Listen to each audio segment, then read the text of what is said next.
ಇಂದು ನಾವೇನ್ ಮಾಡೋಣ ಅಂತಂದ್ರೆ ಈ ಭಾವಚಿತ್ರದಲ್ಲಿರುವ ವ್ಯಕ್ತಿ ಯಾರೇ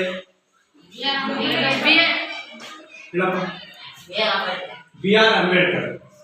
ಅಂದ್ರೆ ಈ ಬಿ ಆರ್ ಅಂಬೇಡ್ಕರ್ ಅವರ ಕೆಲವು ಸಂಕ್ಷಿಪ್ತ ಇತಿಹಾಸದ ಮೂಲಕ ನಾವು ಇವತ್ತಿನ ಪಾಠವನ್ನ ಆರಂಭಿಸೋಣ. ಈ ಬಿ ಆರ್ ಅಂಬೇಡ್ಕರ್ ಇವರು ಏಪ್ರಿಲ್ 14, 1891ರಲ್ಲಿ ಜನನ ಮಾಡ್ತಾರೆ. ಏಪ್ರಿಲ್ 14, 1891ರಲ್ಲಿ ಮಧ್ಯಪ್ರದೇಶದ ಮಾಹೋ ಎಂಬಲ್ಲಿ ಜನಿಸ್ತಾರೆ. ಮಧ್ಯಪ್ರದೇಶ ರಾಜ್ಯದ ಮಾಹೋ ಎಂಬಲ್ಲಿ ಇವರು ಜನಿಸ್ತಾರೆ. ಇವರ ತಂದೆ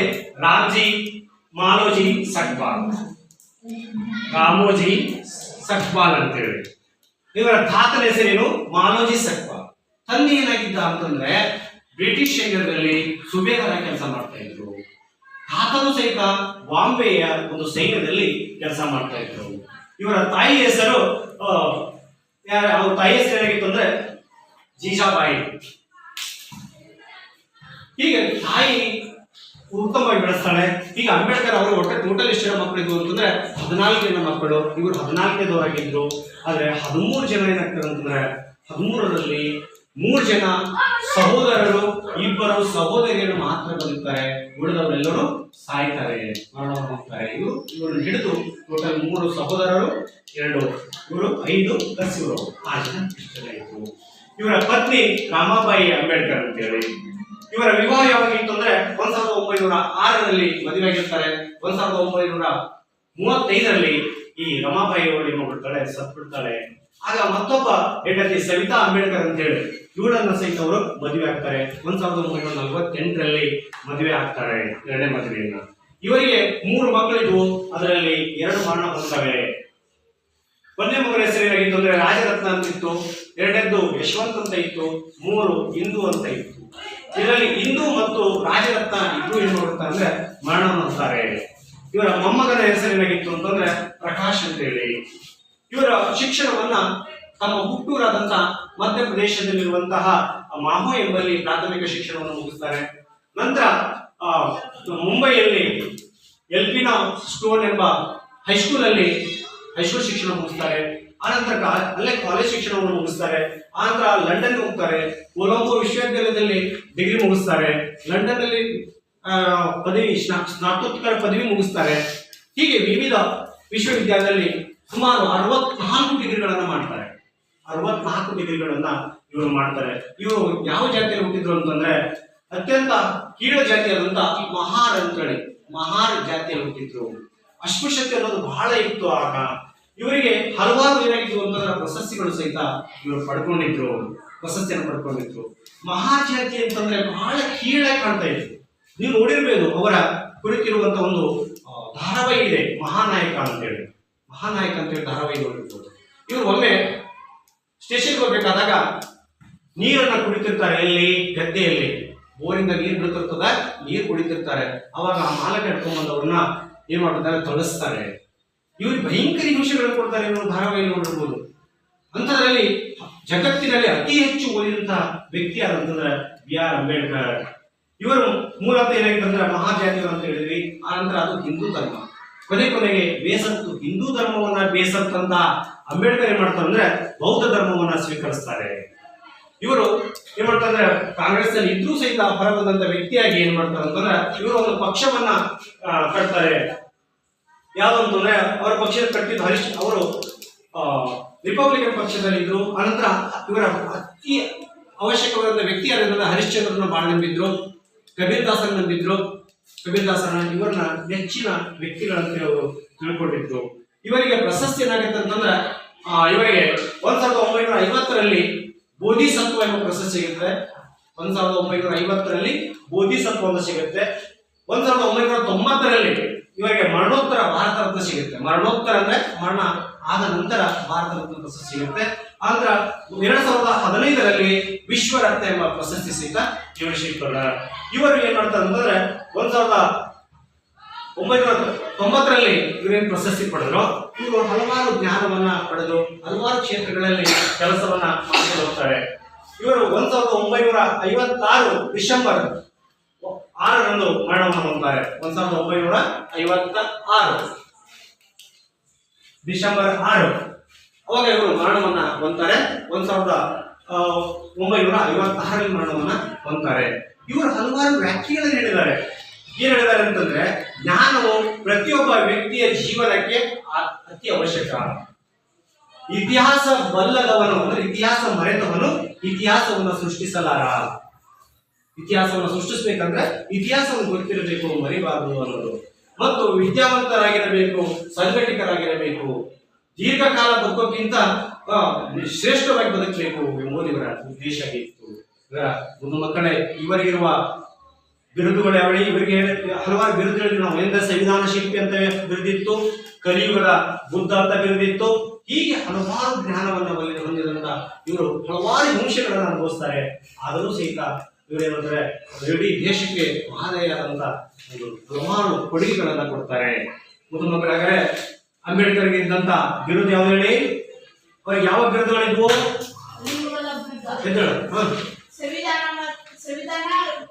ಸಂವಿಧಾನ ಏನಮ್ಮ?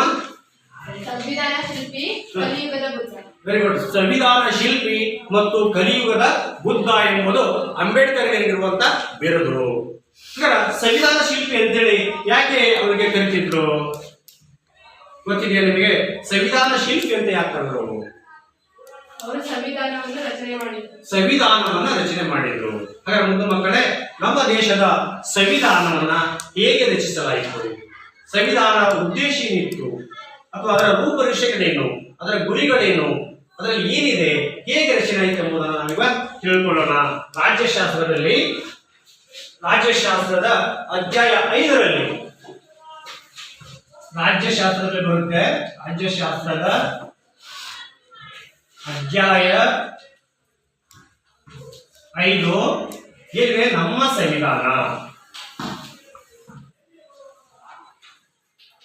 ಈ ಪಾಠದ ಬಗ್ಗೆ ಅಧ್ಯಯನ ಮಾಡೋಣ. ನಮ್ಮ ಸಂವಿಧಾನ ಹೇಗೆ ರಚನೆ ಆಯಿತು, ಏನು ಎಂಬುದರ ಬಗ್ಗೆ ನಾವೀಗ ತಿಳ್ಕೊಳ್ಳೋಣ. ಮೊದಲ ಮಕ್ಕಳೇ, ನಮ್ಮ ದೇಶಕ್ಕೆ ಸ್ವಾತಂತ್ರ್ಯ ಯಾವಾಗ ಲಭಿಸಿದೆ ಹೇಳಿ? ಯಾವಾಗ ಸಿಕ್ತು ನಮ್ಮ ದೇಶಕ್ಕೆ ಸ್ವಾತಂತ್ರ್ಯ? ಇಸ್ವಿ 1947 ಆಗಸ್ಟ್ 15ರಂದು ನಮ್ಮ ದೇಶಕ್ಕೆ ಸ್ವಾತಂತ್ರ್ಯ ಲಭಿಸಿತು. ಓಕೆನಾ? ಹಾಗಾದ್ರೆ ಸ್ವಾತಂತ್ರ್ಯವನ್ನ ಯಾರಿಂದ ಪಡೆದ್ವಿ ನಾವು? ಯಾರಿಂದ ಪಡೆದ್ವಿ? Very good. ಬ್ರಿಟಿಷರಿಂದ ನಾವು ಸ್ವಾತಂತ್ರ್ಯ ಪಡೆದ್ವಿ. ಸ್ವಾತಂತ್ರ್ಯ ಪಡೆದಾಗ ನಮ್ಮ ದೇಶಕ್ಕೆ ಹಲವಾರು ಸಮಸ್ಯೆಗಳಿವೆ. ಏನಿದು ಸಮಸ್ಯೆಗಳು ಅಂತಂದ್ರೆ, ದೇಶೀಯ ಸಂಸ್ಥಾನಗಳಿಗೂ ಅವನ್ನ ದೇಶಕ್ಕೆ ಸೇರಿಸಬೇಕಾಗಿತ್ತು. ಬ್ರಿಟಿಷರು ಪಾಕಿಸ್ತಾನ ಮತ್ತು ಭಾರತ 2 ಭಾಗ ಆಯಿತು. ಪಾಕಿಸ್ತಾನದ ನಿರಾಶ್ರಿತರು ಓಡಿ ಬಂದರು, ಅವರಿಗೆ ಆಶ್ರಯ ಕೊಡಬೇಕಾಗಿತ್ತು. ಆಂಧ್ರ ನಮ್ಮ ಸರ್ಕಾರವನ್ನ ನಾವೇ ರಚಿಸ್ಕೋಬೇಕಾಗಿತ್ತು. ಬ್ರಿಟಿಷರ್ ಬಿಟ್ಟು ಹೋಗ್ಬೇಕಾದ್ರೆ ಸರ್ಕಾರ ರಚಿಸಬೇಕಾಗಿತ್ತು. ಅವಾಗ ಯಾರು ನೆಹರು ಅವರು, ಪಂಡಿತ್ ಜವಾಹರ್ಲಾಲ್ ನೆಹರು ಪ್ರಧಾನಮಂತ್ರಿ ಆಗ್ತಾರೆ. ಒಂದು ಸಚಿವ ಸಂಪುಟ ಮಾಡ್ಕೊಂಡು ಆಡಳಿತ ನಡೆಸ್ಕೊಂಡು ಹೋಗ್ತಾರೆ. ಅಂದ್ರೆ ಸರ್ಕಾರವನ್ನು ರಚಿಸುವುದು, ನಿರಾಶ್ರಿತರಿಗೆ ಆಶ್ರಯ ಕೊಡುವುದು ಮತ್ತು ಹಲವಾರು ಸಮಸ್ಯೆಗಳು. ಅದರ ಜೊತೆಗೆ ಸಂವಿಧಾನ ರಚಿಸುವುದು ಒಂದು ಸಮಸ್ಯೆ. ದೇಶೀಯ ಸಂಸ್ಥಾನಗಳಲ್ಲಿ ಏನಾಯ್ತು ಅಂತಂದ್ರೆ, ಗೃಹ ಮಂತ್ರಿಗಳಾದಂತ ಸರ್ದಾರ್ ವಲ್ಲಭಾಯಿ ಪಟೇಲ್ ಏನ್ ಮಾಡ್ತಾರೆ ಅಂತಂದ್ರೆ, ಎಲ್ಲ ದೇಶೀಯ ಸಂಸ್ಥಾನಗಳನ್ನ ಭಾರತ ಒಕ್ಕೂಟಕ್ಕೆ ಸೇರಿಸ್ತಾರೆ, ನಿರಾಶ್ರಿತರಿಗೆ ಆಶ್ರಯ ಕೊಡ್ತಾರೆ. ಹೀಗೆ ಸರ್ಕಾರ ಏನಾಯ್ತು? ಜವಾಹರ್ಲಾಲ್ ನೆಹರು ಅವರ ನೇತೃತ್ವದಲ್ಲಿ ಸರ್ಕಾರ ರಚನೆ ಆಗ್ತದೆ. ಇನ್ನು ಸಂವಿಧಾನ ರಚಿಸಬೇಕಾಯಿತು. ಆ ಸಂವಿಧಾನ ರಚನೆ ಸಂಬಂಧ ಒಂದು ಸಮಿತಿ ರಚನೆ ಆಗ್ತದೆ. ಹೀಗೆ ಏನ್ ಮಾಡಿದ್ರೆ, ನಾನೀಗ ನಿಮಗೆ 4 ಗುಂಪುಗಳನ್ನು ಮಾಡ್ತೇನೆ. ಒಬ್ರು ಏನ್ ಮಾಡ್ರಿ ಅಂತಂದ್ರೆ, ಒಂದು ಗುಂಪಿನವರು ಇವರು ಸಂವಿಧಾನದ ರಚನಾ ಸಮಿತಿ ಹೇಗೆ ರಚನೆ ಆಯಿತು ಎಂಬುದನ್ನ ನೀವು ಈ ಗುಂಪಿನ ರೆಡಿ ಮಾಡ್ರಿ. ಆನಂತರ ಕರಡು ಸಮಿತಿ ಹೇಗೆ ರಚನೆ ಆಯಿತು ಅಂತೇಳಿ ಈ ಗುಂಪಿನವರು ರೆಡಿ ಮಾಡಿ ಪುಸ್ತಕ ತೆಗೆದು ಟಿಪ್ಪಣಿ ಮಾಡ್ಕೊಳ್ಳಿ. ನೀವು ನಮ್ಮ ಸಂವಿಧಾನದ ಪೂರ್ವ ಪೀಠಿಕೆಯ ತತ್ವಗಳು ಯಾವ್ಯಾವ ಯಾವ್ದನ್ನ ರೆಡಿ ಮಾಡ್ಕೊಳ್ಳಿ. ನಮ್ಮ ಸಂವಿಧಾನದ ಲಕ್ಷಣಗಳು ಯಾವುವನ್ನ ನೀವು ಸ್ಟಾರ್ಟ್ ಮಾಡಿ. ಈ ಗುಂಪಿನರು ಸಂವಿಧಾನ ರಚನಾ ಸಮಿತಿ.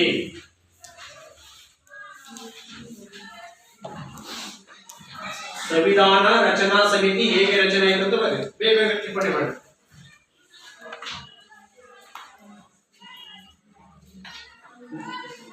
ಕರಡು ಸಮಿತಿಯ ವಿವರ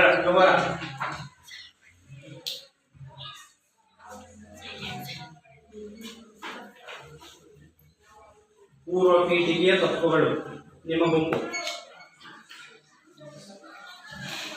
ಸಂವಿಧಾನದ ಪ್ರಮುಖ ಲಕ್ಷಣಗಳು.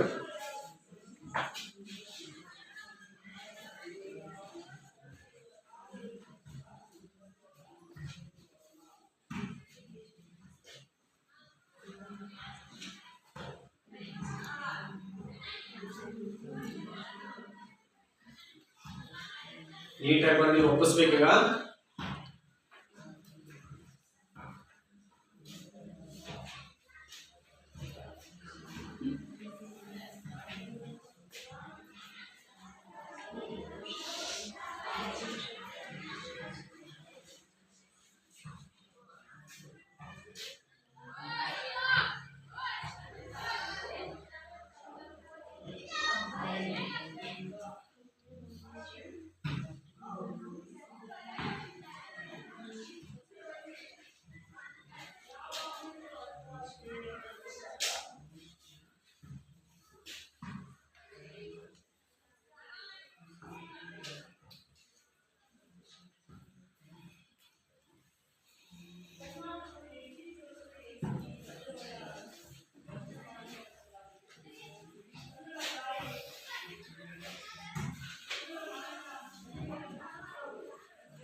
ಆಯ್ತು,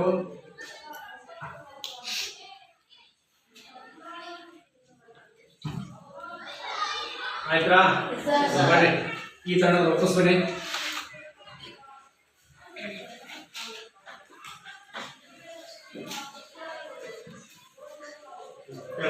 ಭಾರತದ ಸಂವಿಧಾನ ರಚನಾ ಸಭೆ ಕ್ಯಾಬಿನೆಟ್ ನಿಯೋಗದ ಶಿಫಾರಸ್ಸಿನ ಮೇರೆಗೆ 1946 ಜುಲೈನಲ್ಲಿ ವಿಧಾನಸಭಾ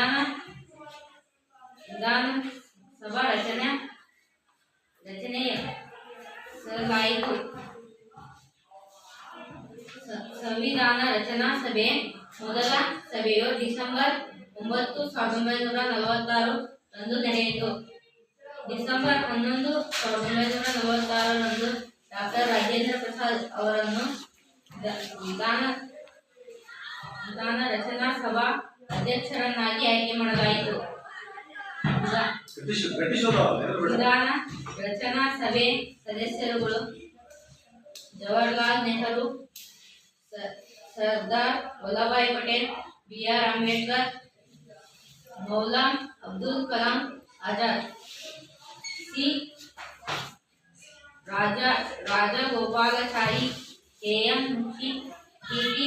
ಕೃಷ್ಣಮಾಚಾರಿ, ಶ್ರೀಮತಿ ಸರೋಜಿನಿ ನಾಯ್ಡು, ಶ್ರೀಮತಿ ಸುಚೇತಾ ಕೃಪಾಲಿನಿ, ಕರ್ನಾಟಕದ ಎಸ್.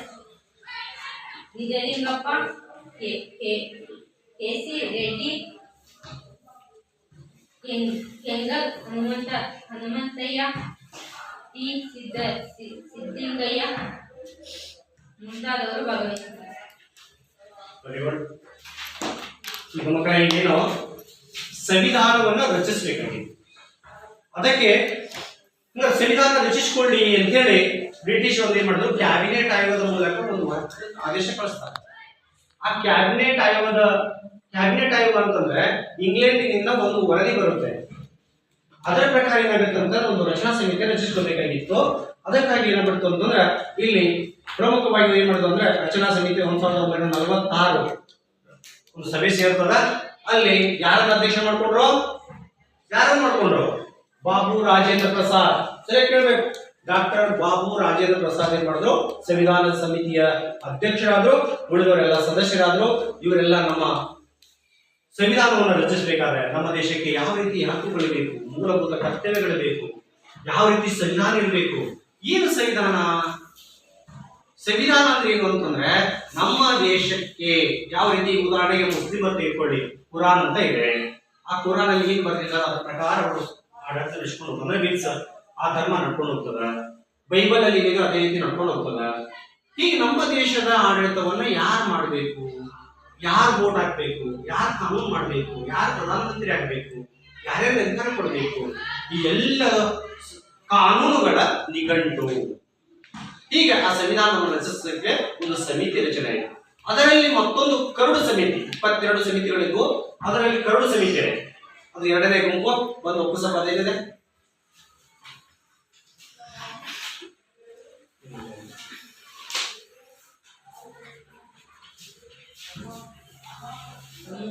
ಬ್ರಿಟಿಷರು ಜೋರಾಗಿ ಸಂವಿಧಾನ ರಚನೆಯ ಸಭೆಯು ರಾಷ್ಟ್ರಕ್ಕೆ ಸಂಬಂಧಿಸಿದಂತೆ ವಿಷಯವನ್ನು ವಿವರವಾಗಿ ಪರಿಶೀಲಿಸಿ 22 ಸಮಿತಿಗಳು ಹಾಗೂ ಕೆಲವು ಉಪಸಮಿತಿಗಳು ರಚಿಸಿವೆ.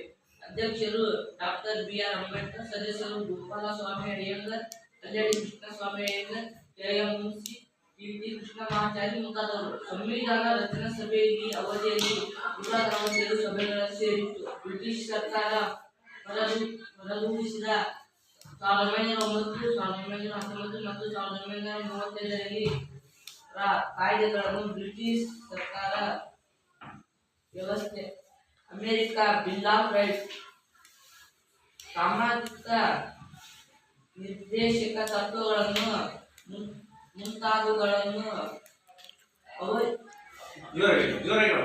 ಅಳವಡಿಸಿಕೊಳ್ಳಲು ನಿರ್ಣಯಿಸಿತು. ಅಂತಿಮವಾಗಿ ನಮ್ಮ ಸಂವಿಧಾನ ನವೆಂಬರ್ 26, 1949ರಂದು ಅಂಗೀಕರಿಸಲ್ಪಟ್ಟು ಜನವರಿ 26, 1950ರಂದು ಜಾರಿಗೆ ಬಂದಿತು. ಈ ದಿನವನ್ನು ಗಣರಾಜ್ಯ ದಿನವಾಗಿ ಆಚರಿಸುತ್ತೇವೆ. Very good. ಮುಂದೆ ಮಕ್ಕಳಿಗೆ ಏನ್ ಹೇಳ್ತಂದ್ರೆ ಇದರಲ್ಲಿ ಸಂವಿಧಾನ ಇಡೀ ರಾಷ್ಟ್ರಕ್ಕೆ ಯಾವ ರೀತಿ ಬದ್ಧವಾಗಿರಬೇಕು ಅನ್ನೋದಕ್ಕೆ ಸಂವಿಧಾನ ರಚನಾ ಸಮಿತಿ ಏನಿತ್ತು ಅದರಲ್ಲಿ 22 ಸಮಿತಿಗಳನ್ನು ಮಾಡಲಾಯಿತು. 22 ಸಮಿತಿಗಳು, ಅದರಲ್ಲಿ ಒಂದು ಕರಡು ಸಮಿತಿ. ಈ ಕರಡು ಸಮಿತಿ ಅಧ್ಯಕ್ಷರು ಯಾರಂತೇಳಿ ಇದು ಮಾಡಿದ್ರಿ? ಬಿ.ಆರ್. ಅಂಬೇಡ್ಕರ್. ಸರ್, ಈ ಕರಡು ಸಮಿತಿ ಏನು ಸಂವಿಧಾನವನ್ನ ರಚಿಸಿದ್ರೋ ಅದನ್ನ ಕೂಲಂಕುಷವಾಗಿ ಸ್ಟಡಿ ಮಾಡಿ ಯಾವ ವಿಷಯವನ್ನ ತೆಗಿಬೇಕು, ಯಾವ ವಿಷಯವನ್ನ ಸೇರಿಸಬೇಕು, ಯಾವುದು ಕ್ರಮಬದ್ಧವಾಗಿರಬೇಕು. ಈ ಸಮಿತಿ ಏನ್ ಮಾಡ್ತು ಅಂತಂದ್ರೆ, ಕರಡು ಸಮಿತಿ ಅಷ್ಟೇ ಅಲ್ಲ, ಸಂವಿಧಾನ ರಚನಾ ಸಮಿತಿ ಅಧ್ಯಕ್ಷರು ಬಾಬು ರಾಜೇಂದ್ರ ಪ್ರಸಾದ್, ಕರಡು ಸಮಿತಿ ಅಧ್ಯಕ್ಷರು ಬಿ.ಆರ್. ಅಂಬೇಡ್ಕರ್, ಇನ್ನು ಹಲವಾರು ಎಲ್ಲ ಸದಸ್ಯರು ಸೇರ್ಕೊಂಡು ಏನ್ ಮಾಡಿದ್ರು ಅಂದ್ರೆ ವಿವಿಧ ದೇಶವನ್ನ ಸಂಚರಿಸಿ ಎಲ್ಲೆಲ್ಲಿ ಯಾವ ದೇಶದ ಸಂವಿಧಾನದ ತತ್ವಗಳು ನಮ್ಮ ದೇಶಕ್ಕೆ ಬಂತವೆ ಅನ್ನೋದನ್ನ ಇದು ಮಾಡಿಕೊಂಡ್ರು. ಐರ್ಲೆಂಡ್ಗೆ ಹೋದ್ರು, ರಾಜ್ಯ ನಿರ್ದೇಶಕ ತತ್ವಗಳನ್ನು ತೆಗೆದುಕೊಂಡ್ರು. ಅದೇ ರೀತಿ ಬ್ರಿಟನ್ಗೆ ಹೋದ್ರು, ಸಂಸದೀಯ ವ್ಯವಸ್ಥೆನ ನಮ್ಮ ದೇಶಕ್ಕೆ ಅಳವಡಿಸಿಕೊಂಡ್ರು. ಆಗ ಬ್ರಿಟಿಷರ ಕಾನೂನುಗಳು 1909, 1935, 1919 ಮತ್ತು ಬಿಲ್ ಆಫ್ ರೈಟ್ಸ್ ಅಂದ್ರೆ ವಿವಿಧ ಕಾನೂನುಗಳನ್ನೆಲ್ಲ ಸ್ಟಡಿ ಮಾಡಿ ನಮ್ಮ ದೇಶಕ್ಕೆ ಯಾವ ಕಾನೂನನ್ನ ಜಾರಿಗೆ ತಂದ್ರೆ ಅನುಕೂಲ ಆಗತ್ತೆ ಅನ್ನೋ ವಿಚಾರವನ್ನು ಸ್ಟಡಿ ಮಾಡಿ ಕೂಲಂಕಷವಾಗಿ ಕ್ರೋಢೀಕರಿಸಿ ಅದನ್ನ ಕ್ರಮಬದ್ಧವಾಗಿ ಮಾಡಲಿಕ್ಕೆ ಕರಡು ಸಮಿತಿ ಜವಾಬ್ದಾರಿ ಕೊಡು. ಆ ಕರಡು ಸಮಿತಿ ವ್ಯವಸ್ಥಿತವಾಗಿ ಅದನ್ನ ರೆಡಿ ಮಾಡಿ ಸಂವಿಧಾನ ಯಾವಾಗ ಅಂಗೀಕಾರ ಆಯಿತು? 1949 ನವೆಂಬರ್ 26. ನವೆಂಬರ್ 26ಕ್ಕೆ ರೆಡಿ ಆಯ್ತು ಸಂವಿಧಾನ.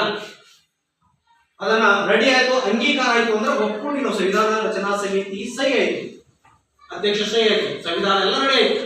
ಆದ್ರೆ ಸಂವಿಧಾನ ಜಾರಿಗೆ ಬಂದಿದ್ದವಾಗ 1950 ಜನವರಿ 26. ಈ ಜನವರಿ ಯಾಕಾದ್ರು ಅಂದ್ರೆ ಇವಾಗ ಜಾರಿಗೆ ಆಗ್ತಾ ಇರಲಿಲ್ಲ. ಒಟ್ಟಾರೆ ನಾವು ಇಲ್ಲಿವರೆಗೆ ತಿಳ್ಕೊಂಡಿದ್ದೇನು? ಸಂವಿಧಾನ ರಚನಾ ಸಮಿತಿ ಹೇಗೆ ರಚನೆ ಆಯಿತು? ಸಂವಿಧಾನ ರಚನೆ ಆಯಿತು, ಸಂವಿಧಾನ ಜಾರಿಗೆ ಬಂದದ್ದು 1950 ಜನವರಿ 26. ಇದಕ್ಕೆ ಯಾಕೆ ಬಂತು ಅಂದ್ರೆ 1930 ಜನವರಿ 26ರಂದು ನಮ್ಮ ರಾಷ್ಟ್ರೀಯ ಕಾಂಗ್ರೆಸ್ ಏನ್ ಮಾಡುತ್ತೆ ಅಂತಂದ್ರೆ ಮಕ್ಕಳೇ, ನಮ್ಮ ಭಾರತದಲ್ಲಿ ಸಂವಿಧಾನ ದಿನವನ್ನಾಗಿ ಆಚರಿಸಬೇಕು ಅಂತ ಹೇಳಿ ಘೋಷಣೆ ಹೊರಡಿಸದ. ನಮ್ಮ ದೇಶದಲ್ಲಿ ಎಲ್ಲ ಕಡೆಗೂ ಧ್ವಜವನ್ನು ಇಟ್ಕೊಂಡು ಸ್ವಾತಂತ್ರ್ಯ ದಿನವನ್ನಾಗಿ ಆಚರಣೆ ಮಾಡ್ತಾರೆ. ಸ್ವಾತಂತ್ರ್ಯ ದಿನವನ್ನಾಗಿ ಜನವರಿ 26, 1930 ಸ್ವಾತಂತ್ರ್ಯ ಸಿಕ್ಕಿರಲಿಲ್ಲ, ಸ್ವಾತಂತ್ರ್ಯ ದಿನವನ್ನಾಗಿ ಘೋಷಿಸಿಕೊಂಡ್ರು. ಅದನ್ನ ನೆನಪಿಸ್ಕೋಬೇಕು ಅಂತ ಹೇಳಿ ಎಲ್ಲರೂ ಹಿಡಿದು ಜೈಲ್ ಹಾಕಿದ್ರು ಭಾಷಣ. ಅದರ ಸವಿ ನೆನಪಿಗಾಗಿ ಜನವರಿ 26ಕ್ಕೆ ನಮ್ಮ ಸಂವಿಧಾನವನ್ನು ಜಾರಿಗೆ ತಂದರು. ಅಂಗೀಕಾರ ಆಗಿದ್ದು ಇವಾಗ, ಸಹಿ ಆಗಿದ್ದು ಜಾರಿಗೆ ತಂದದ್ದು ಹೀಗೆ. 1950 ಜನವರಿ 26ರಂದು ನಮ್ಮ ಸಂವಿಧಾನ ಜಾರಿಗೆ ಬಂತು. ಇದರ ಸಂವಿಧಾನ ರಚನಾ ಸಮಿತಿಯ ಅಧ್ಯಕ್ಷರು ಯಾರು? ಸಂವಿಧಾನ ರಚನಾ ಸಮಿತಿ ಅಧ್ಯಕ್ಷರು ಯಾರು? ಬಿ.ಆರ್. ಅಂಬೇಡ್ಕರ್. ಕರಡು ಸಮಿತಿ ಅಧ್ಯಕ್ಷರು. ಸಮಿತಿ ಅಧ್ಯಕ್ಷರು ಯಾರು? ಡಾಕ್ಟರ್ ಬಾಬು ರಾಜೇಂದ್ರ ಪ್ರಸಾದ್ ಸಂವಿಧಾನ ರಚನಾ ಸಮಿತಿ ಅಧ್ಯಕ್ಷರು, ಗರುಡು ಸಮಿತಿ ಅಧ್ಯಕ್ಷರು ಬಿ.ಆರ್. ಅಂಬೇಡ್ಕರ್. ನಮ್ಮ ಸಂವಿಧಾನ ಜಾರಿಗೆ ಬಂದಿದ್ದು ಯಾವಾಗ? ಬ್ರಿಟಿಷ್ 50 ಜನವರಿ 26ರಂದು ನಮ್ಮ ಸಂವಿಧಾನ ಜಾರಿಗೆ ಬಂದಿದೆ. ಓಕೆ, ಈಗ ಹೇಗೆ ಪ್ರತಿಯೊಂದು ಪುಸ್ತಕದಲ್ಲಿ ಪುಸ್ತಕದ ಪರಿವಿಡಿ ಅಂತ ಇರುತ್ತೋ ಹಾಗೆ ಈ ನಮ್ಮ ಸಂವಿಧಾನದಲ್ಲಿ ಸಹಿತ ಪೂರ್ವ ಪೀಠಿಕೆ ಅಥವಾ ಪೂರ್ವ ಪ್ರಸ್ತಾವನೆ ಅಂತ ಇದೆ. ಅದನ್ನ ನಾವು ಮೂರನೇ ತಂಡಕ್ಕೆ ಕೊಟ್ಟಿದ್ವಿ. ಆ ತಂಡದಲ್ಲಿ ಅದನ್ನ ಒಪ್ಪಿಸ್ಬೇಕು. ಅಂದ್ರೆ ನಮ್ಮ ಸಂವಿಧಾನದ ಪೂರ್ವ ಪೀಠಿಕೆಯಲ್ಲಿರುವ ತತ್ವಗಳು ಯಾವೇ?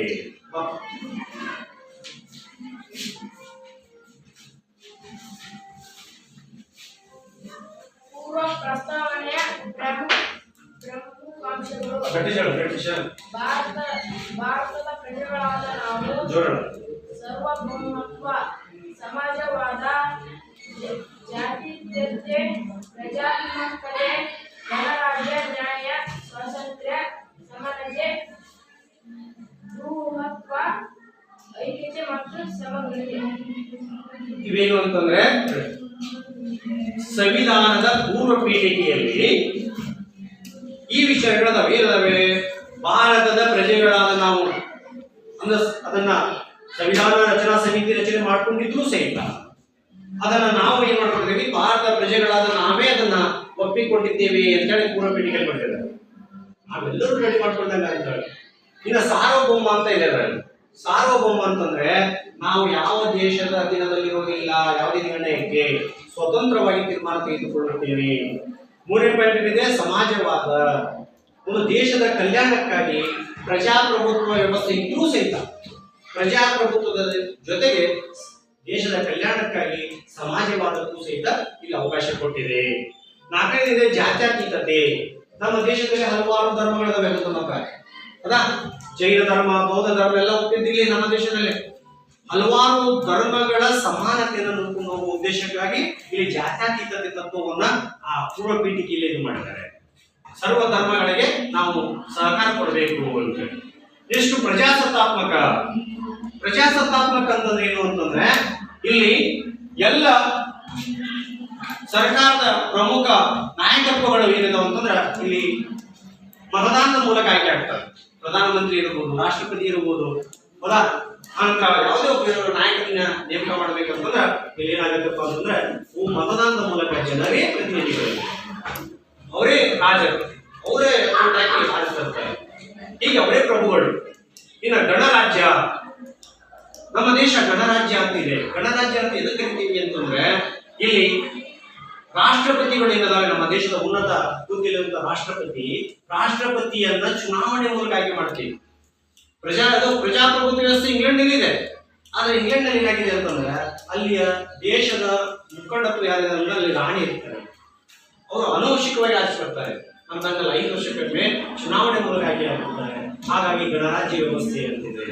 ಇನ್ನು ನ್ಯಾಯ, ಅದರಲ್ಲಿ ಪೂರ್ವ ಪೀಠಿಕೆಯಲ್ಲಿ ನ್ಯಾಯ ಅಂತಿದೆ. ಅಂದ್ರೆ ನ್ಯಾಯಬದ್ಧವಾಗಿ ಎಲ್ಲವೂ ತೀರ್ಮಾನ ಆಗಬೇಕು. ಯಾವುದೇ ಜಾತಿ, ಲಿಂಗ, ಪದವಿ ಇವುಗಳನ್ನ ನೋಡ್ಕೊಡ್ದು ನ್ಯಾಯಯುತವಾಗಿ ಎಲ್ಲ ತೀರ್ಮಾನಗಳಾಗಬೇಕು ಅನ್ನೋದು. ಎಷ್ಟು ಸ್ವಾತಂತ್ರ್ಯ, ಪ್ರತಿಯೊಬ್ಬ ವ್ಯಕ್ತಿಗೂ ಸ್ವಾತಂತ್ರ್ಯ. ಏನು ಸ್ವಾತಂತ್ರ್ಯ ಅಂದ್ರೇನು? ತನ್ನ ಅಧಿಕಾರದ ಹಕ್ಕವನ್ನ ಚಲಾಯಿಸಿಕೊಳ್ಳಿರುವಂತ ಅವಕಾಶ. ಈ ಅವಕಾಶಗಳು ಸಹಿತ ಏನ್ ಮಾಡಬೇಕು ಅಂತಂದ್ರೆ ಕೊಡಬೇಕು ಅನ್ನೋದು ಇದರಲ್ಲಿದೆ. ಇನ್ನು ಸಮಾನತೆ ನೋಡಿ, ನೀವೆಲ್ಲ ನೋಡಿರ್ಬೋದು. ಈಗ ಯಾರೋ ದರ್ಶನ್ ಇರ್ಬೋದು, ಪ್ರಜ್ವಲ್ ರೇವಣ್ಣ ಇರ್ಬೋದು, ಯಾರ ತಪ್ಪು ಮಾಡಿ ನಮ್ಮ ದೇಶದಲ್ಲಿರುವಂತ ಯಾವುದೇ ಉನ್ನತ ಹುದ್ದೆಯಲ್ಲಿರುವ ವ್ಯಕ್ತಿ ಇರ್ಬೋದು, ಎಲ್ಲರೂ ಸರಿ ಸಮಾನರು. ಹಾಗೆ ನೋಡ್ಕೊಂಡು ಹೋಗ್ಬೇಕು ಅಂತ ಹೇಳಿ ನಮ್ಮ ಸಂವಿಧಾನ ಪೂರ್ವ ಪೀಠಿಕೆಯಲ್ಲಿದೆ. ಇನ್ನು ಭ್ರಾತೃತ್ವ, ವಿವಿಧ ಜಾತಿ ಧರ್ಮದ ಜನಾಂಗದ ನಾವು ಭ್ರಾತೃತ್ವವಾಗಿ ಬದುಕಬೇಕು, ಸಹೋದರರಾಗಿ ಬದುಕಬೇಕು ಅನ್ನೋದನ್ನ, ಮತ್ತು ವಿಶ್ವವನ್ನೇ ನಾವು ಸಹೋದರತ್ವದಲ್ಲಿ ಒಯ್ಯಬೇಕು ಅನ್ನೋ ಮನೋಭಾವ ಅದನ್ನ ಕಾಣಿಸಿದ್ದಾರೆ. ಇನ್ನು ಐಕ್ಯತೆ ಮತ್ತು ಸಮಗ್ರತೆ. ಇಡೀ ದೇಶ ಏನ್ ಮಾಡಬೇಕು ಅಂದ್ರೆ ಐಕ್ಯತೆ ಇರಬೇಕು, ದೇಶ ವಿಭಾಗ ಅನ್ನೋದು ದೇಶದ ಸಮಗ್ರ ಅಭಿವೃದ್ಧಿಗಾಗಿ ಶ್ರಮಿಸಬೇಕು. ಇವಿಷ್ಟು ವಿಷಯಗಳೆಲ್ಲಪ್ಪ ಅಂತಂದ್ರೆ ನಾವು ನಮ್ಮ ಸಂವಿಧಾನದ ಪೂರ್ವ ಪೀಠಿಕೆ ಏನದಾವೆ ಅದು ಇಂಪಾರ್ಟೆಂಟ್. ಪೂರ್ವ ಪೀಠಿಕೆ ಏನಿದೆ ಅಂತಂದ್ರೆ ಅದು ಒಂದು ಕನ್ನಡಿ ಇದ್ದಂತೆ. ಒಂದು ಯಾವುದೋ ಒಂದು ಪುಸ್ತಕವನ್ನು ನೋಡಿದಾಗ, ಪೂರ್ವ ಪೀಠಿಕೆ ನೋಡಿದಾಗ ಯಾವ ಪಾಠಗಳು ಒಂದು ಗೊತ್ತಾಗುತ್ತೆ. ಹಾಗೆ ಸಂವಿಧಾನದ ಪೂರ್ವ ಪೀಠಿಕೆಯು ಸಂವಿಧಾನದ ಒಂದು ಕನ್ನಡಿ ಇದ್ದಂತೆ. ಹಾಗಾಗಿ ಇಷ್ಟು ವಿಷಯಗಳಲ್ಲಿ ಅದಾವೆ. ಇನ್ನು ನೆಕ್ಸ್ಟ್ ಸಂವಿಧಾನದ ಲಕ್ಷಣಗಳು ಯಾವುವು ಅನ್ನೋದನ್ನ ಈ ತಂಡದಲ್ಲಿ ನೋಡಿ ಪ್ರಸ್ತುತಪಡಿಸಿ.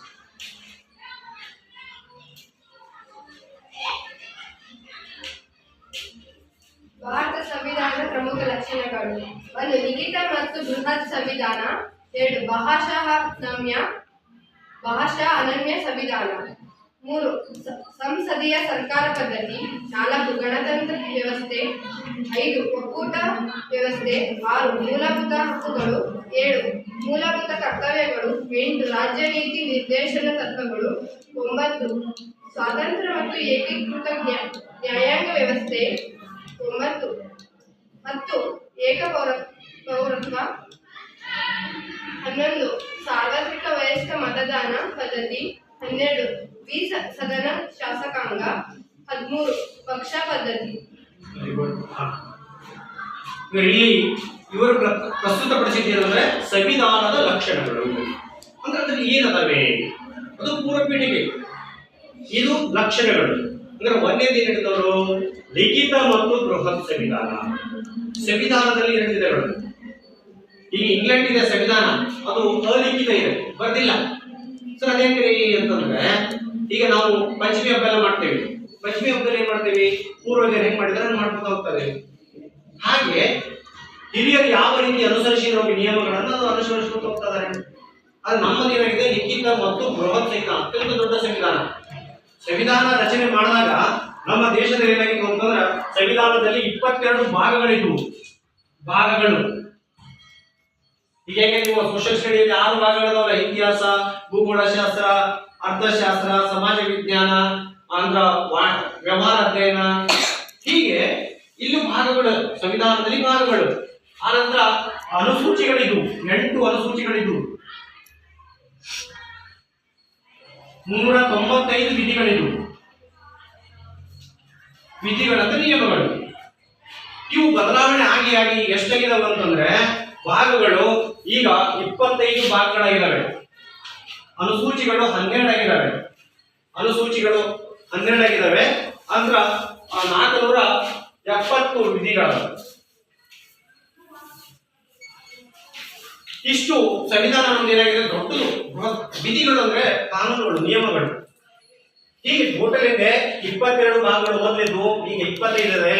ಅಂದ್ರ ಅನುಸೂಚಿಗಳು 8 ಇದ್ವು, 12 ಅದಾವೆ. 395 ವಿಧಿಗಳಿದ್ವು, 470 ಅದಾವೆ. ಇಂಥ ಸಂವಿಧಾನ ಜಗತ್ತಿನಲ್ಲಿ ಎಲ್ಲೂ ಇಲ್ಲ. ಇದು ಜಗತ್ತಿನಲ್ಲಿ ಅತ್ಯಂತ ದೊಡ್ಡ ಸಂವಿಧಾನ, ಬೃಹತ್ ಸಂವಿಧಾನ, ಲಿಖಿತ ಸಂವಿಧಾನ. ಇನ್ನು ಎರಡನೇದೇನಿದೆ, ಭಾಗಸ ನಮ್ಯ, ಭಾಗಸ ಅನಮ್ಯ. ನಮ್ಯ ಅನಮ್ಯ ಅಂದ್ರೇನು? ಇದು ಒಂದೇದೇನಿದೆ, ಲಿಖಿತ ಮತ್ತು ಬೃಹತ್. ಎರಡನೇದು ಭಾಗಶಃ ನಮ್ಯ, ಭಾಗಶಃ ಅನಮ್ಯ. ಏನು ಮಕ್ಕಳೇ ನಮ್ಯ ಅನಮ್ಯ ಅಂದ್ರೆ, ಸಂವಿಧಾನ ಏನಾಗಿದೆ ಅಂದ್ರೆ, ಈಗ ಏನಿತ್ತು ಪೂರ್ವಜರಲ್ಲಿ ಏನಿತ್ತು ಅಂದ್ರೆ, ಮಿಕ್ಸಿ ಬಳಸೋಂಗಿರ್ಲಿಲ್ಲ, ರೂಪಕಲ್ಲೇ ಹೋಗ್ಬೇಕಾಗಿತ್ತು. ಹಳೆಯ ಪದ್ಧತಿ ನಡೆಯಿಲ್ಲ. ಸಂವಿಧಾನ ರಚನೆಯಾಗಿದ್ದು 1950ರಲ್ಲಿ. ಅವಾಗಿನ ನಿಯಮಗಳ ಬೇರೆ, ಈಗಿನ ನಿಯಮಗಳ ಬೇರೆ, ಕೆಲವೊಂದು ಬದಲಾವಣೆ ಮಾಡ್ಬೇಕಾಗತ್ತೆ ನೋಡಿ. ಅವಾಗಿದ್ದಂತ ವಿಧಿಗಳಲ್ಲಿ ಬದಲಾವಣೆ ಆಗಿದೆ, ಹಾಗೆ ತಿದ್ದುಪಡಿಗೆ ಅವಕಾಶ ಕೊಟ್ಟಿದ್ದಾರೆ. ಈ ಸಂವಿಧಾನವನ್ನು ತಿದ್ದುಪಡಿ ಮಾಡಬೇಕಾದ್ರೆ 2 ರೀತಿ ವಿಧಾನಗಳದಾವ. ನಮ್ಯ ಅಂದ್ರೆ, ಇಲ್ಲಿ ನಮ್ಯ ಅಂದ್ರೆ ಸರಳವಾಗಿ ತಿದ್ದುಪಡಿ, ಅನಮ್ಯ ಅಂದ್ರೆ ಸ್ವಲ್ಪ ಕಠಿಣ, ಕಷ್ಟ ತಿದ್ದುಪಡಿ ಮಾಡೋದು. ಅಂದ್ರೆ ಏನು, ನಮ್ಯ ಅಂದ್ರೆ ಇದು ಸಂಸತ್ತಿನ 2 ಸದನಗಳು ಒಪ್ಪಿ ಮಾಡುವಂತಹ ತಿದ್ದುಪಡಿ ಇರೋದಲ್ಲ, ಅದನ್ನ ನಮ್ಯ ಅಂತ ಕರೀತಾರೆ. ಸಂಸತ್ ಅಷ್ಟೇ ಒಪ್ಪದಲ್ಲ. ಸಂಸತ್ ಅಂದ್ರೆ ಲೋಕಸಭೆ, ರಾಜ್ಯಸಭೆ. ಅಲ್ಲಿ ಅಷ್ಟೇ ಅಲ್ಲ, ಎಲ್ಲ ರಾಜ್ಯಗಳ ಅರ್ಧಕ್ಕಿಂತ ಹೆಚ್ಚು ರಾಜ್ಯಗಳು ಒಪ್ಪಬೇಕು. ಸಂಸತ್ತಿನಲ್ಲಿ 2-3 ಅಂಶ ಬಹುಮತದಿಂದ ಆಶೆ ಮಾಡಬೇಕು, ಅಂದ್ರೆ ಅದು ಪಾಸ್ ಆಗ್ಬೇಕು, ಅಂದಾಗ ಮಾತ್ರ ತಿದ್ದುಪಡಿ ಆಗುತ್ತೆ. ಅದಕ್ಕೆ ಭಾಗಶಃ ನಮ್ಯ, ಭಾಗಶಃ ಅನಮ್ಯ ಸಂವಿಧಾನ ಅಂತ ಕರೀತಾರೆ. ಸಂಸದೀಯ ಸರ್ಕಾರ ಪದ್ಧತಿ. ಮೂರನೇದೇನಂದ್ರೆ ಸಂಸದೀಯ ಸರ್ಕಾರ ಪದ್ಧತಿ. ಏನು ಸಂಸದೀಯ ಸರ್ಕಾರ ಪದ್ಧತಿ ಅಂದ್ರೆ ಏನು? ಸಂಸದೀಯ ಸರ್ಕಾರ ಪದ್ಧತಿ ಅಂದ್ರೆ ಮಕ್ಕಳೇ, ನಮ್ಮ ಈಗ ಪ್ರಧಾನಮಂತ್ರಿ ಆಗಿದ್ದಾರೆ, ಮೋದಿ ಇರ್ಬೋದು, ಪ್ರಧಾನಮಂತ್ರಿ ಮಂತ್ರಿಮಂಡಲ. ಅವ್ರು ಎಲ್ಲಿಂದ ಆಯ್ಕೆ ಆಗಿದ್ದಾರೆ? ಸಂಸತ್ತಿನಿಂದ ಆಯ್ಕೆಯಾಗಿರೋರು. ಸಂಸತ್ತಿನಿಂದ ಆಯ್ಕೆಯಾಗಿರೋರು ಅಂದ್ರೆ ಸಂಸತ್ತಿನ ಚುನಾವಣೆ ನಡೀತೈತಿ, ಲೋಕಸಭೆ ಚುನಾವಣೆ ನಡೀತೈತಿ. ಆ ಲೋಕಸಭೆ ಚುನಾವಣೆಯಲ್ಲಿ ಬಹುಮತ ಪಡೆದ ಪಕ್ಷ ಅಂದ್ರೆ ಅವರು ಸದಸ್ಯರೇ, ಬಹುಮತ ಪಡೆದ ಪಕ್ಷ ಸರ್ಕಾರ ರಚಿಸ್ತದೆ. ಸರ್ಕಾರದ ಕಾನೂನುಗಳಾಗದಿರಬಹುದು, ಸರ್ಕಾರ ಇರಬಹುದು, ಏನಾಗಿದೆ ಅಂತಂದ್ರೆ ಸಂಸತ್ತಿನ ಅಧೀನದಿಂದ ಆಗ್ತದೆ. ಸಂಸತ್ತಿನ ವಿಶ್ವಾಸ ಕಳ್ಕೋತು ಪ್ರಧಾನಮಂತ್ರಿ ರಾಜೀನಾಮೆ ಕೊಡಬೇಕು. ಸಂಸತ್ತಿನ ಒಪ್ಪಿಗೆ ಅಂದ್ರೆ ಮೀನ್ಸ್ ಸಂಸತ್ತಿನ ವಿಶ್ವಾಸ ಇರುವವರೆಗೆ ಪ್ರಧಾನಮಂತ್ರಿ ಇರ್ತಾರೆ, ಸರ್ಕಾರ ಇರ್ತದೆ. ಸಂಸತ್ತಿನ ಆಯ್ಕೆ ಆಗ್ತೈತಿ, ಸಂಸತ್ತಿನಲ್ಲೇ ಕಾನೂನುಗಳಾಗ್ತವೆ, ಸಂಸತ್ತಿನ ಒಪ್ಪಿಗೆಯಿಂದ ಏನೂ ಆಗ್ತದೆ. ₹1 ಖರ್ಚು ಮಾಡಬೇಕಾದ್ರೂ ಸಹಿತ ಸಂಸತ್ತಿನಲ್ಲಿ ಒಪ್ಪಿಗೆ ತಗೋಬೇಕಾಗುತ್ತೆ. ಅಂತ ವ್ಯವಸ್ಥೆ ನಮ್ಮ ದೇಶದಲ್ಲಿದೆ. ಹಾಗಾಗಿ ಸಂಸದೀಯ ಪ್ರಜಾಪ್ರಭುತ್ವ ವ್ಯವಸ್ಥೆ ಅಂತ ಹೇಳ್ತೀವಿ. ಇನ್ನು ಗಣತಂತ್ರ ವ್ಯವಸ್ಥೆ, ಆಗಲೇ ಹೇಳದಂತೆ ನಮ್ಮ ದೇಶದ ರಾಷ್ಟ್ರಪತಿಗಳನ್ನ ಏನ್ ಮಾಡ್ತೈತಿ, ಎಲೆಕ್ಟ್ರೋ ಕಾಲೇಜ್ ಅಂತಿದೆ. ಸಂಸತ್ತಿನ ಚುನಾಯಿತ ಸದಸ್ಯರು ಮತ್ತು ರಾಜ್ಯಗಳ ವಿಧಾನಸಭೆಯ ಚುನಾಯಿತ ಸದಸ್ಯರು ಸೇರಿ ಅವನ್ನ ಆಯ್ಕೆ ಮಾಡ್ತಾರೆ. 3 ಆಯ್ಕೆ ಮಾಡ್ತಾರೆ. ಬ್ರಿಟನ್ನಿನಂತೆ ವಂಶ ಪರಂಪರೆ ಇರೋಲ್ಲ. ಏನು ರಾಜಕಾಲದಲ್ಲಿ ರಾಜಸತ್ಯದ ಮಕ್ಕಳು ಇದು ಮಾಡ್ತಿದ್ರು ಹಾಗೆ. ಹಾಗಾಗಿ ಇದನ್ನ ಗಣತಂತ್ರ ವ್ಯವಸ್ಥೆ ಅಂತ ಹೇಳ್ತಾರೆ. ಇನ್ನು ಒಕ್ಕೂಟ ವ್ಯವಸ್ಥೆ. ಒಕ್ಕೂಟ ವ್ಯವಸ್ಥೆ ಅಂತ ಎಲ್ಲಿ ಕರಿತೀವಿ ಅಂತಂದ್ರೆ, ಭಾರತದಲ್ಲಿ ಸಂಯುಕ್ತ ಸರ್ಕಾರ ಪದ್ಧತಿ ಇದೆ. ಏನಾಗಿದೆ, ನಮ್ಮ ಆಡಳಿತವನ್ನ 2 ವಿಧಗಳಾಗಿ ವಿಂಗಡಿಸಿದ್ದಾರೆ. ಆಡಳಿತವನ್ನ ಕೇಂದ್ರ ಸರ್ಕಾರ, ರಾಜ್ಯ ಸರ್ಕಾರ ಅಂತಿದೆ. ಕೇಂದ್ರ ಸರ್ಕಾರ ಮತ್ತು ರಾಜ್ಯ ಸರ್ಕಾರ. ಕೇಂದ್ರ ಸರ್ಕಾರದಲ್ಲಿ 100 ವಿಷಯಗಳು, ರಾಜ್ಯ ಸರ್ಕಾರದಲ್ಲಿ 61, 52 ಏನಾಗಿದೆ ಅಂತಂದ್ರೆ ಒಕ್ಕೂಟ ಮೀನ್ಸ್ ಸಮ್ಮಿಶ್ರ. ಸರ್ ಏನ್ ಸರ್ ಇದು ಅಂತಂದ್ರೆ, ದೇಶಕ್ಕೆ ಸಂಬಂಧಿಸಿದ ಒಟ್ಟು ವಿಷಯಗಳಲ್ಲಿ 100 ವಿಷಯಗಳಲ್ಲಿ ಕೇಂದ್ರ ಸರ್ಕಾರ ಮಾತ್ರ ಅಧಿಕಾರ ಇದೆ, ಅವರಷ್ಟೇ ಕಾನೂನು ಮಾಡ್ತಾರೆ. ಉದಾಹರಣೆಗೆ ರೈಲ್ವೆ ಡಿಪಾರ್ಟ್ಮೆಂಟ್ ಇರ್ಬೋದು, ಪೋಸ್ಟ್ ಆಫೀಸ್ ಇರ್ಬೋದು. ಇನ್ನು 61 ವಿಷಯಗಳಲ್ಲಿ ರಾಜ್ಯ ಸರ್ಕಾರಕ್ಕೆ ಸಂಪೂರ್ಣ ಅಧಿಕಾರ. ಇನ್ನು 52 ವಿಷಯಗಳಲ್ಲಿ ರಾಜ್ಯ ಸರ್ಕಾರ ಮತ್ತು ಕೇಂದ್ರ ಸರ್ಕಾರ ಕೂಡಿ ಕಾನೂನನ್ನ ಮಾಡಬಹುದು. ಈಗ ಅಂದ್ರೆ ನಾವು ಈ ಲಕ್ಷಣಗಳಲ್ಲಿ ಇಲ್ಲಿವರೆಗೆ ಮೂಲಭೂತ ಒಕ್ಕೂಟ ವ್ಯವಸ್ಥೆ ಬಗ್ಗೆ ಅಧ್ಯಯನ ಮಾಡಿದ್ದೇವೆ. ಉಳಿದದನ್ನ ನೆಕ್ಸ್ಟ್ ಅವಧಿಯಲ್ಲಿ ನಾವು ಅದನ್ನ ಪರಿಪೂರ್ಣಗೊಳಿಸೋಣ. ಈಗ ಕೆಲವು ಏನಾಗಿದೆ ಅಂತಂದ್ರೆ, ಸಂವಿಧಾನ ಜಾರಿಗೆ ಬಂದಿದ್ದು ಯಾವಾಗ? ಸಂವಿಧಾನ ಜಾರಿಗೆ ಬಂದಿದ್ದು ಯಾವಾಗ? ಬ್ರಿಟಿಷರು ಅವನ್ನ ವೆರಿ ಗುಡ್ 1950 ಜನವರಿ 26ರಂದು ಜಾರಿಗೆ ಬಂದಿತ್ತು. ಸಂವಿಧಾನ ರಚನಾ ಸಮಿತಿ ಅಧ್ಯಕ್ಷ ಯಾರು? ಡಾಕ್ಟರ್ ಬಾಬು ರಾಜೇಂದ್ರ ಪ್ರಸಾದ್ ರಚನಾ ಸಮಿತಿ ಅಧ್ಯಕ್ಷರು. ಕರಡು ಸಮಿತಿ ಅಧ್ಯಕ್ಷ ಯಾರು? Doctor B R. ಅಂಬೇಡ್ಕರ್ ಕರಡು ಸಮಿತಿಯ ಅಧ್ಯಕ್ಷರು. ಸರಿ, ಅಂದ್ರೆ ಈಗ ನೀವೇನ್ ಮಾಡ್ಬೇಕು ಅಂದ್ರೆ, ಮನೆಯಲ್ಲಿ ಲಕ್ಷಣಗಳನ್ನ ಮತ್ತು ಸಮಿತಿಯ ಸರ್ವ ಸದಸ್ಯರನ್ನ ಎಲ್ಲರೂ ಪ್ರತಿಯೊಬ್ಬರು ಬರ್ಕೊಂಡು ಈಗ ಬರ್ಕೊಂಡು ನಾಳೆ ಬಂದು ಮುಗಿಸ್ಬೇಕು. ನಾಳೆ ಮುಂದುವರಿಸೋಣ. Okay, thank you.